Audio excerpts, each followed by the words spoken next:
যখন কোন বান্দা সূরা ফাতিহার একটা করে আয়াত বলে আলহামদুলিল্লাহি রাব্বিল আলামিন, সঙ্গে সঙ্গে আল্লাহ জবাব দিয়ে বলেন হামিদানি আবদি, বান্দা তুই আমার প্রশংসা করলি।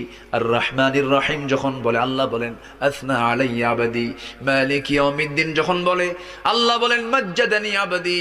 এরপরে যখন বলে ইয়াকা না'বুদু ওয়া ইয়াকা নাস্তাঈন পর্যন্ত যখন বলে আল্লাহ বলেন বান্দারে তুই আমার কাছে কি চাস, প্রাণ খুলে চারে বান্দা। ইহদিনাস সিরাতাল মুস্তাকিম থেকে শুরু করে নিয়া ওয়ালাদ-দাল্লিন পর্যন্ত যখন বান্দা বলে তখন আল্লাহ বলেন বান্দা নামাজের মধ্যে এমন প্রেমের খেলা খেললি বান্দা, তুই যা চাইলি সব আমি আল্লাহ কবুল করলাম। ওই বান্দা যখন রুকুতে যায় আল্লাহ তখন অস্থির হন।